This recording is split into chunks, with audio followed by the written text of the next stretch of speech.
Andrew be the Queen's new +1? Her Majesty's second son has emerged as a key figure in Team Windsor, writes Andrew Pierce, and the workshy young royals will now be asked to step up.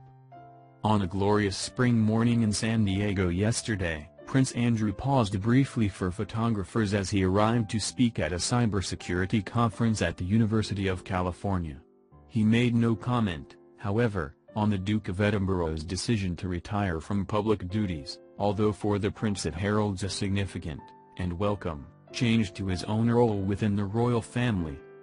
Andrew, who flew to the U.S. last Friday on an official trip and is due back next week, is promoting his successful charity scheme to help budding young entrepreneurs. But in future the prince, famously dubbed Air Miles Andy because of his love of travel, too often at the taxpayers' expense, may have to cut back on his overseas sojourns. The Queen's second son has emerged, unexpectedly, as a key figure in what is now known informally at Buckingham Palace as Team Windsor. The move hints at subtle shifts in the axis of power at Buckingham Palace, with what some royal watchers are describing as the rehabilitation of Prince Andrew. At the same time, it shines a spotlight on prominent younger royals who stand accused in some quarters of being workshy and must now step up to validate their positions in Team Windsor, while others desperate to play a more significant part in public life, most notably Princesses Beatrice and Eugenie, have been left disappointed once again.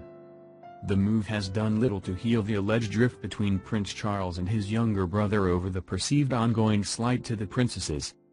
The Mail can reveal that, after months of consultation and careful planning for yesterday's momentous announcement, it is Andrew, the sixth in line to the throne, who will increasingly step into the breach to act as the Queen's +1. In December, he was at her side at a Buckingham Palace charity reception.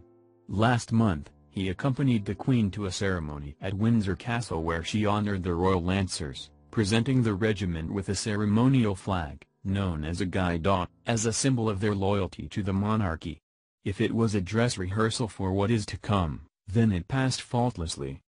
In 2011 Andrew was forced to stand down from his role as Special Representative for UK Trade and Investment, now the Department for International Trade, after it emerged that he had stayed at Epstein's home in Florida and flown with him in his private jet. He quit the post, which he loved and had been doing since 2001, after an hour-long meeting with the Queen. The prince, who receives £249,000 in a parliamentary annuity reimbursed from the Queen's private funds, has also faced questions over his friendships with various billionaires and politicians in Azerbaijan, Kazakhstan, Tunisia, Libya, and Turkmenistan. However, his pleasure in a higher-profile role will be diminished by the fact he has been thwarted finally in his ambitions for Beatrice, 28, and Eugenie, 27, to be included as fully paid-up members of the firm, let alone Team Windsor. The Countess of Wessex, who is one of the Queen's favorites, is viewed as a particular asset, having honed her public image very effectively in recent years. The Queen feels very comfortable with Sophie and admires the way she and Edward have turned things round, after the failure of their respective business ventures, a palace source said. The one royal unlikely to be bothered about her inclusion, or not, in Team Windsor is, paradoxically, the hardest working of them all. There will be little change in the role played by Anne, who last year carried out 640 engagements, dwarfing the 485 by William, Harry and Kate combined. She is already very visible, said a courtier. It's difficult to see how she could do any more. Even the Duke of Kent, 81, and the Duchess of Gloucester, 70, outperformed the younger royals, carrying out 225 and 226 engagements respectively.